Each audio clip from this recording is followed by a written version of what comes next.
দর্শক, সিলেটের ভোট গণনার খবর একটু জানতে চাই।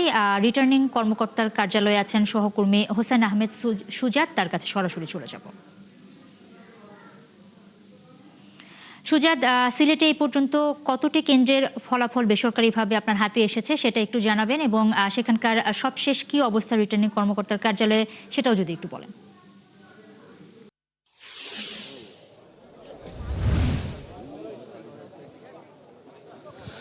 দেখুন নুসরাত, এখন পর্যন্ত আসলে আমরা পুলিং এজেন্ট সূত্রে যতটা জেনেছি যে সিলেটের 6টা আসনের মধ্যে 5টিতে বাংলাদেশ জাতীয়তাবাদী দল বিএনপির যারা প্রার্থী আছেন তারা নিরঙ্কুশ বিজয় অর্জন করেছেন, এবং একটিতে জামায়াত জোট সমর্থিত যিনি প্রার্থী আছেন মুফতি আবুল হাসান, তিনি জয়যুক্ত হয়েছেন। এবং বলা যেতেই পারে যে 5টি আসনে বিএনপির প্রার্থীরা জয়ী হয়েছেন, এবং সবচেয়ে বেশি ভোটের ব্যবধানে জয়যুক্ত হয়েছেন সিলেট 4 আসনের আরিফুল হক চৌধুরী। এবং এই মুহূর্তে আমাদের সাথে আছেন সিলেট 3 আসনের যিনি প্রার্থী বিএনপির আব্দুল মালেক, সবাই পরিচিত, সবাই যাকে চিনে।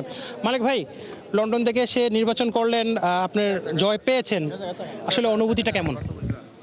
আলহামদুলিল্লাহ, এটা তো ভাই আমি খুব টু মাচ এক্সাইটেড এবং আল্লাহর শুক্রিয়া আদায় করছি যে মানে ডাইরেক্টলি পাবলিক যে এত রেসপন্স করছেন, ভালোবাসা দিচ্ছেন, এটা একটা হচ্ছে যে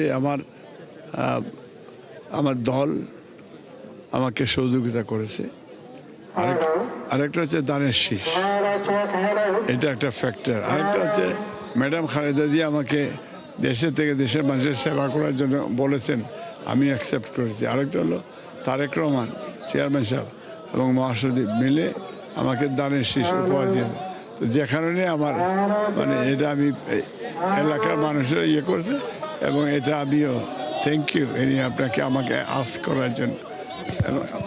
আমরা কথা বলছিলাম আব্দুল মালিকের সাথে, যিনি আসলে সিলেট 3 আসনে বিপুল ভোটের ব্যবধানে তিনি জয়যুক্ত হয়েছেন, এবং তিনি আসলে সবচেয়ে বেশি লন্ডনে শেখ হাসিনার দ্বারা নির্যাতিত হয়েছিলেন। এবং শেখ হাসিনা এই আব্দুল মালিককে কিন্তু নানা ধরনের অফার দিয়েছিল যে তার সাথে যাওয়ার জন্য, তারপরও তিনি আসলে আপোষ করেন নাই। তিনি খালেদা জিয়ার প্রতি তার সম্মান ছিল, তারেক রহমানকে তিনি নেতা হিসাবে ভাবতেন, এবং তার হাতে এই আসনটি তুলে দিয়ে তারা ভুল করেননি। এটাই আসলে আজকে সিলেট 3 আসনের জনগণ সেটা প্রমাণ করেছেন, এবং তিনি তার নিকটতম প্রতিদ্বন্দ্বী যিনি আছেন তাকে বিপুল ভোটের ব্যবধানে জয়যুক্ত করে সিলেট 3 আসনে তিনি প্রার্থী হয়েছেন। পাশাপাশি সিলেট 6 আসনে ইমরান আহমেদ চৌধুরী, সিলেট 4 আসনে আরিফুল হক চৌধুরী, সিলেট 3 আসনে আব্দুল মালেক, সিলেট 2 আসনে নিখোঁজ বিএনপি নেতা ইলিয়াস আলীর সহধর্মিনী তাহসিনা রশদির লোনা, এবং সিলেট 1 আসনে খন্দকার আব্দুল মুক্তাদির কিন্তু জয়যুক্ত হয়েছেন ইতোমধ্যে আমরা জানতে পেরেছি।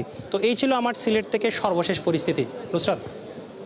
সুজাত, অনেক ধন্যবাদ আপনাকে। দর্শক, সিলেটের রিটার্নিং কর্মকর্তার কার্যালয় থেকে যুক্ত হয়েছিলেন সহকর্মী হোসেন আহমেদ সুজাত, এবং তিনি যেমনটা যারা ছিলেন সিলেটের বিভিন্ন কেন্দ্রগুলোতে আসলে বিএনপির প্রার্থীরা এই মুহূর্তে এগিয়ে রয়েছে।